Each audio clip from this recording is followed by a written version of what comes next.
leader, a little bit more background to just owning and operating and doing, which I'm sure we'll get into a little bit. But trying to find out more about you guys personally and the things that you're challenged with and the joys you celebrate together and how you really go along this journey as a unit. Can you share any memories before you guys ever got into business together? So we met in grad school. And our first time working together was on a paper where we were talking about restaurant culture. Like it was a translation class, was it? I don't remember now. No, it was a history and memory class. Yeah. There's a lot of translation theory.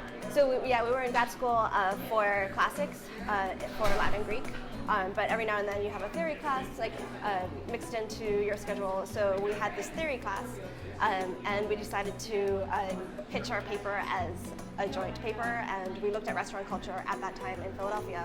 We were kind of falling out of our sort of infatuation with classics. Yeah. So it was a way for us to kind of branch out and be like, we're still in this, academia setting, but within it, we basically, like Kiki said, found a way to do something we were really passionate about. Yeah. Analyzing restaurants as text, essentially. So everything that we had learned through textual analysis, how would we apply to something that was living and breathing and also a business. And we went to different Garces establishments. Chris had worked at Distrito prior to that, and I was going a year after that. Then I worked at JG Domestic. So eventually we became more intertwined with the Garces empire. And Chris was also.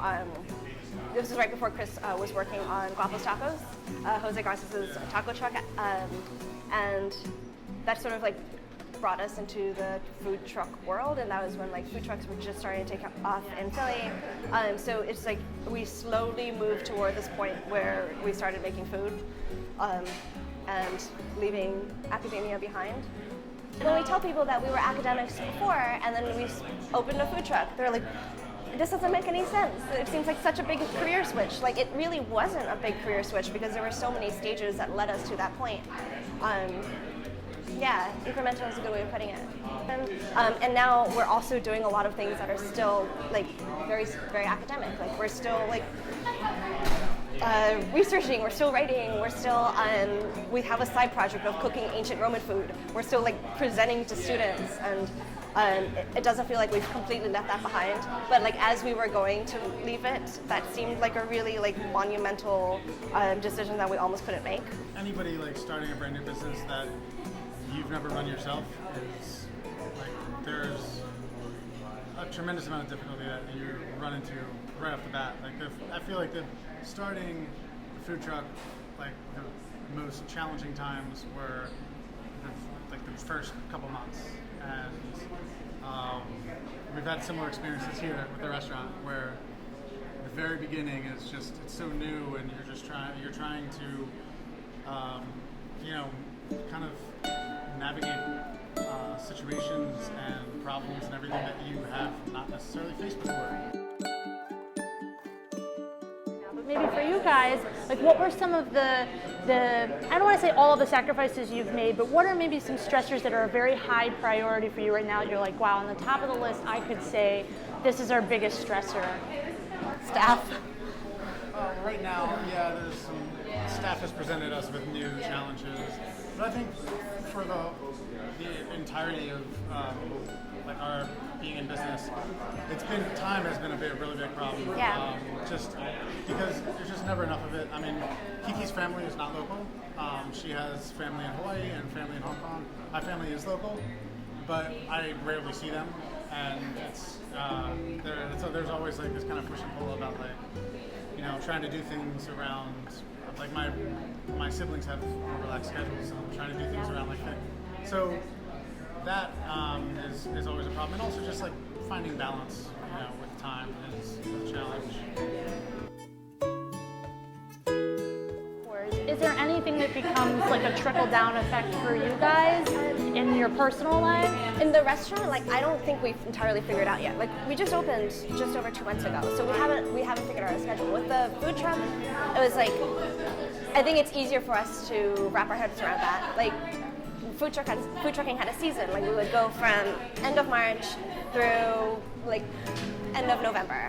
And during that time, we would be like constantly working, and that's just what we anticipated. But in the off seasons, we would travel like crazy, and I think we were like different people at different times of the year, and working like crazy through the spring and summer and fall seasons. Like we were looking forward to the winter time, because we would go a bit nuts. Like we would last year we started out in Hong Kong, and then to see my family. The year before. 2016. Yeah, he's really good with dates. But we would just like milk our winter like as much as possible. Like it would be like going to see my family in Hong Kong, and then going to Kuala Lumpur, and then going to Vietnam and Burma, and like just trying to see as much as we possibly could and storing up all those memories so that we could look back on them on our phones like we were really busy and remember what we were working for.